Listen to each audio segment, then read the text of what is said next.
TV का, ABC वीरावली, SAG में भी अच्छे बुल हैं। भैंस है सर मेरे डेयरी फार्म पे जो सबसे ज़्यादा मिल्क निकाली है। फ्यूचर का एक ही प्लान है पहले तो कि एक अच्छा तो स्वागत है हमारे चैनल पीके डेयरी टेक्निक में। आज हम वाराणसी में हैं। वाराणसी डिस्ट्रिक्ट के एक गांव में है जहां का एक पशुपालन हम दिखाना चाह रहे हैं। यहां एक ऐसे प्रगतिशील किसान से हमारी मुलाकात हुई जो आर्मी में थे, डिफेंस में थे और वहां से रिटायरमेंट के बाद बहुत सारी जानकारियों को एकत्रित करके और तब यहां पशुपालन शुरू किए। भैंस का फार्मिंग, कुछ गाय भी रखे हुए हैं और भैंस पर बहुत ही अच्छा फार्मिंग कर रहे हैं। उनसे मिलवाते हैं, उनके जानकारियों को आपके साथ शेयर करने का हम कोशिश करेंगे। अगर यह हमारा प्रयास अच्छा लगे तो इसे लाइक कर दे, सब्सक्राइब कर दे और शेयर कर दे। तो आइए उनसे मिलवाते हैं और सारी जानकारी हमारे चैनल पीके डेयरी टेक्निक में थोड़ा अपने बारे में बताएं और ये गांव कहाँ है वाराणसी में ये भी जानकारी दें। सर मेरा नाम सतीश यादव है और एक ग्राम सभा उधरामपुर है, जिला बनारस, विकास खंड पड़ता है। अच्छा, ये पशुपालन आप कब से कर रहे हैं? पशुपालन तो सर 10 मार्च 2021 से शुरुआत हुई है। वैसे तो बचपन से ही हम लोगों का पेशा ही है काम करने का, लेकिन बिजनेस पर्पज़ से 10 मार्च 2021 से हमने इसकी शुरुआत करी थी। अच्छा, आप ऐसे क्या करते थे? मैं तो फौज में था और 31 दिसंबर 2024 को रिटायर्ड हो गया, घर पे आया, तब से मैं इसी में लगा हूँ। 24 में आप रिटायर किए हैं, 21 से फार्म चल रहा है, तो ये कैसे चल रहा था? आप ही के देख रेख में चल रहा था या? नहीं, भाई मेरा फार्म देखता था, अभी भी भाई ही रहता है। मतलब सुबह 9 बजे तक भाई रहता है, उसके बाद फिर दुकान पे चला जाता है। अच्छा, फिर शाम को आता है। तो ये जो उत्तर प्रदेश के वाराणसी में इस गांव में है, यहाँ का पशुपालन कैसे है, थोड़ा सा बताइए।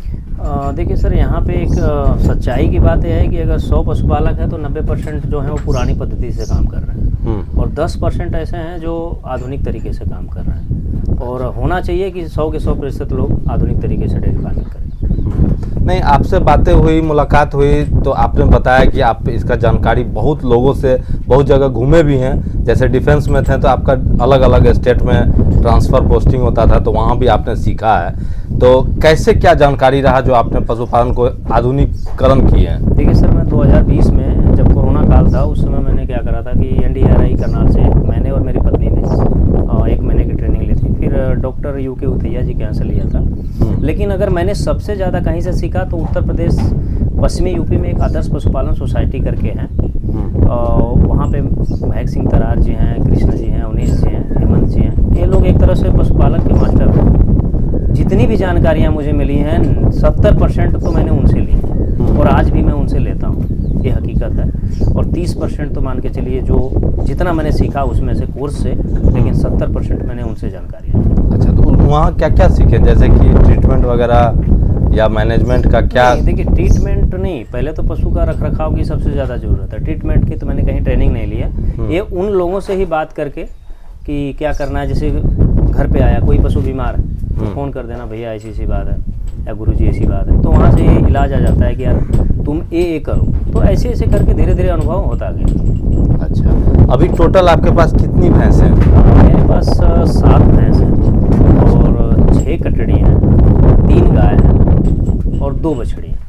अच्छा, तो इसका मैनेजमेंट कैसे क्या होता है, थोड़ा सा डेली रूटीन के बारे में बताओ। डेली रूटीन का मतलब सर देखिए, पहले तो हम 5:30 बजे उठते हैं। 5:30 बजे के बाद ही काम शुरू होता है और 10 बजे हमारा काम खत्म हो जाता है। दूध हम डेयरी पर। अच्छा, दूध हमारा 65 रुपये 64 रुपये के आसपास बफेलो का पड़ जाता है और गाय का 38 से 40 रुपये पड़ जाता है। गाय का भी पूरा वहीं दे देते हैं? हाँ, पूरा वहीं दे देते हैं। और शाम का लगभग में आप मान के चलिए कि 3 बजे लगते हैं डेयरी पे, 2:30 बजे 3 बजे, और 7 साढ़े 7 बजे काम खत्म हो जाता है और डेयरी पे दूध। आप जैसे ये फार्मिंग शुरू किए तो आपको भैंस के प्रति क्यों आया कि भैंस का ही करना है? भैया, मैं हिसार में पोस्टेड था, लगभग 5 से 6 साल वहाँ पे रहा। तो वहाँ पे भैंस जो है ना, कि जैसे हमारे यहाँ भी भैंस है, उनके यहाँ भी भैंस है, यही भैंस इधर भी उधर भी भैंस, हाइट लेंथ सब बराबर। वहाँ की भैंस देती है 15 लीटर, हमारी की भैंस देती है 10 लीटर। तो कुछ सीखने की जागरूकता थी, प्लस ब्रीडिंग करने का वहाँ पे रह के थोड़ा ख्याल आया, लोगों से बातचीत करी और आज भैंस पे काम कर रहा हूँ। आप लगभग भारत देश में सब जगह घूम लिए हैं, हर एक तरह का चीज़ देख लिए हैं। पुराना मॉडल से जो लोग चल रहे हैं और नया आधुनिक तरीका भी जो अपनाए हैं, तो इसमें क्या क्या प्रोग्रेसिव काम सब कर रहे हैं? देखिए, आधुनिक तरीके में तो सबसे पहले तो फीडिंग जरूरी है। अच्छा फीड हो, जैसे ट्रांजिशन फीड, बच्चा देने से पहले आप ट्रांजिशन खिलाइए। बच्चा देने के बाद आप उसको अच्छा फीड दीजिए। और अगर बच्चा है, बच्चे तैयार करने हैं, तो आप उसको ग्रोवर, काफ़ी स्टार्टर, ऐसी चीज़ें खिला करके उसको तैयार करिए। और दूसरा सीमन सिलेक्शन आप अच्छा करिए। अगर सीमन सिलेक्शन में गलती होगी तो फिर कोई मतलब नहीं है काफ़ी, कोई मतलब नहीं है काफ को बढ़ने का, और कोई मतलब नहीं है उस बढ़िया को, बछिया को पालने का। इसलिए सीमन सिलेक्शन आपका अच्छा हो। HLDV का, ABC वीरावली, SAG में भी अच्छे बुल हैं, ABS में भी हैं। तो कोशिश करें कि अच्छे बुल का सिलेक्शन करें। तो ये सीमेन वगैरह आप यहाँ व्यवस्था किए हुए हैं, लाए हुए हैं? देखिए, मैं तो सीमन अपना लेके आता हूँ खुद, और मेरे यहाँ पे जो डॉक्टर दिलीप यादव हैं, मैं उनके कंटेनर में रख देता हूँ, और मेरे डेयरी फार्म पे वहीं आके सीमन लगाते हैं। लगभग में 10-12 बुल का हमेशा मेरे पास सीमन बफेलो का रहता है अपने लिए। अच्छा, नहीं सतीश जी, आपके फार्म पे घूमें और देखें कि अगर आप एक थार पार्कर भी गाय रखे हुए हैं तो पूरा ब्रीड में रखे हैं, जर्सी भी उसी तरह ब्रीड में है, और HF भी है। एक ही गाय है और भैंसें हैं, लेकिन आप ब्रीड पे पूरा काम कर रहे हैं। देखिए सर, मुख्यतः तो मेरा बफेलो पे काम करने का प्लान था, लेकिन धीरे धीरे समझ में आया कि एक बार देसी एक नस्ल, एक जर्सी, एक HF को भी रखा जाए। अब बिजनेस है तो प्रॉफिटेबल भी होना चाहिए। तो धीरे धीरे जिसमें समझ में आएगा कि भाई ये प्रॉफिटेबल बिजनेस है, तो एक ब्रीड भी तैयार हो रही है, और प्रॉफिटेबल जिसमें समझ में आएगा तो उसमें ज़्यादा झुकाव करेंगे। लास्ट टाइम भी आपसे हम मिले थे लगभग आज से 1 महीना पहले, और आप कृषि पालक का ट्रायल स्टार्ट किए थे। तो कैसे क्या ट्रायल रहा था, उसकी भी जानकारी दें। देखिए, इससे पहले मैं दूसरा फीड खिला रहा था, और लगभग में 1 महीना पहले मैंने धीरे धीरे लगभग में 7 डेज़ के अंदर पूरा फीड पे ले आया मैं। और एक्चुअली में मेरे जो भैंस हैं, मुख्यतः मैं 3 की बात करूंगा जो हरियाणा से लाया था। ये तीनों लगभग में 4.5-5 महीने बच्चा दिए हो गए, और खुल के खा नहीं रही थी पहले तो। और फीड देने के बाद ये अच्छा से खाने लगी, और लगभग में इनका तीनों का मिला के दोनों टाइम का 4.5 लीटर के आसपास मिल्क भी जंप करा, और सुधार भी बहुत बढ़िया हुआ। और इसलिए मैंने बफेलो पे सभी बफेलो पे मैंने कृषि पालक ही शुरू कर दिया। सब पे वहीं खिलाता हूँ मैं। मिल्क मेरा सभी भैंसों का बड़ा है। मतलब इस गर्मी में? इस गर्मी में तो आपको तो अनुभव हुआ होगा, क्योंकि आप... नहीं, बिल्कुल सर, और सीधी सी बात है, अगर मुझे रिजल्ट मिलेगा तभी मैं खिलाऊंगा। इसमें कोई समझौता तो है नहीं किसी चीज़ से। अगर बफेलो में मुझे उसका रिजल्ट मिल रहा है और फैट और मिल्क मेरा बढ़ रहा है, तो मुझे खिलाना पड़ेगा। जी, आप डिफेंस में रहे हैं, हमको मालूम है कि आप बहुत ही डटने वाले और मेहनती आदमी रहे होंगे। ये जो जगह है, जैसे कि बिहार में इस टाइप के जगह को लोग दियारा बोलता है, कुछ जगह दीवारा बोलता है, इसको आप लोग क्या बोलते हैं? देखिए, यहाँ तो एक तो तरी बोल देते हैं, दूसरा सिवान बोलते हैं। अच्छा, दियारा क्षेत्र को सिवान बोलते हैं। जी जी। यहाँ से आपका घर कितना दूर है? जी 1.5 किलोमीटर। तो इतना दूरी, या बीच में हम देख रहे हैं सिर्फ मतलब खेत ही खेत है, तो कैसे अपना जो रूटीन है उसको मेंटेन करते हैं? देखिए, रूटीन का क्या है, बचपन से हम लोगों का निकास ही यहीं पे, क्योंकि आर्मी ग्राउंड के लिए जो हम तैयार होते तो यहाँ से लगभग में 500 मीटर पूरब, और घर से आधा किलोमीटर दूर पे है। तो बचपन से ही हम लोग दौड़ने के लिए इधर आते थे। तो हम लोगों का मतलब इधर आना जाना ही है, मतलब डेली का रूटीन है। दूसरा क्या है कि घर से दूर डेयरी फार्म बनाने का पहला सबसे बड़ा मकसद है कि बच्चे दूर रहें इससे, जब तक वो पढ़ाई कर रहे हैं। और इसका सिवान में रखने का सबसे बड़ा प्रॉफिट ये है कि हमारे पशु 6 महीना सिवान में बड़े आराम से चरते हैं।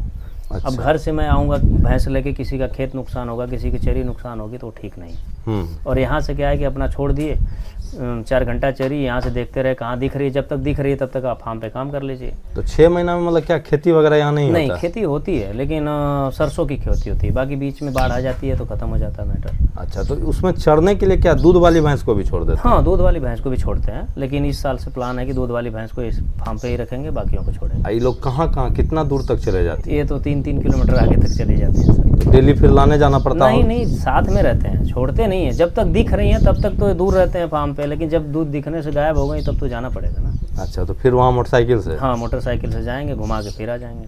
अच्छा, तो यहाँ पे कितना समय आप देते हैं इस फार्म पे? देखिए, सुबह 5:30 बजे से लेके आप मान के चलिए कि 10:30-11 बजे तक मैं रहता हूँ। 10 बजे तक, 10:30 तक, 11, फिर उसके बाद 2:30 बजे से लेके 7 बजे तक। अच्छा, तो अभी पूरे फार्म को लगभग 15 से 20 पशु, आपके पास 20 पशु होंगे टोटल, तो खुद ही मैनेज कर रहे हैं? जी, खुद ही मैनेज कर रहे हैं। इतना अच्छा फार्मिंग कर रहे हैं, और नया सोच, और बहुत सारे लोग आपको गाइड भी कर रहे हैं, सपोर्ट कर रहे हैं। आपका फ्यूचर का क्या प्लानिंग है? देखिए, फ्यूचर का एक ही प्लान है पहले तो, कि एक अच्छा ब्रीडर बना जाए। जितना हो सके कोशिश की जाए। ये नहीं कि मैं 25 लीटर 28 लीटर की बात नहीं करूँगा, जो ग्राउंड पे होगा वहीं होगा। अब मेरे पास 10 लीटर 11 लीटर की भैंस है, मैं उससे अगर 15 लीटर की हीपर निकाल लूँ बढ़िया, तो मेरे लिए बहुत अच्छी बात है। और मैं बाहर से ख़रीद के लाऊंगा नहीं अब। अच्छा, अब मैं अपने से ही तैयार करूँगा, क्योंकि सीमन मेरे पास है, तो अपने से ही तैयार करना है। अभी जो भैंसे हैं वो लगभग कितना दूध पे आपकी चले गई है, जो फर्स्ट लैक्टेशन? फर्स्ट लैक्टेशन में तो लगभग में मुझे लग रहा है कि एक भैंस है जो 11 दी है। अच्छा। और एक यही भैंस है सर मेरे डेयरी फार्म पे जो सबसे ज़्यादा मिल्क निकाली है। अच्छा। 14.5 लीटर। ये 14.5 हाँ, लीटर। बाकी इससे ज़्यादा की मेरे पास नहीं है। मतलब एकदम आप सही बात ये बता रहे हैं। और 11 से कम की भी नहीं है। अच्छा। 11 से 14.5 के बीच की लगभग में सारी। चलिए, बहुत आप ऑनेस्टली सारा चीज़ बताएं। जी। युवाओं को कुछ मैसेज देना चाहेंगे पूर्वांचल के तो आप दे सकते हैं। देखिए, मेरा तो कहने का मतलब है कि पहले तो जॉब के लिए कोशिश करिए। अगर सरकारी नौकरी मिल जाए तो वो सबसे बेहतर है। और अगर जॉब नहीं मिलता है, मुंबई, दिल्ली, गुजरात, कलकत्ता जाने से बेहतर है कि अपना वर्क करिए। और कोई वर्क आपको नहीं करना है तो पशुपालन सबसे बेहतर है। थोड़ा समय तो देना पड़ेगा, लेकिन अच्छा, बहुत अच्छा है। बाकी सब आपके ऊपर है, जो करना चाहे ना करना चाहे। जी सतीश जी, आपसे मिलकर बहुत अच्छा लगा। आपका जुनून और मेहनत, इतना मेहनत करते हुए भी हम लोग को समय दे रहे हैं, और इतना थकावट हो जाता होगा। आपका जो बिजी शेड्यूल है, लेट से सोना, सुबह एकदम अर्ली उठना, मुझे आपसे मिलकर के बहुत अच्छा लगा। हमारा कोशिश रहेगा कि इस फार्म का अपडेट अब हम अपने चैनल पर रेगुलर दिखाते रहेंगे। बहुत बहुत धन्यवाद हमारे चैनल पर आने के। Thank you.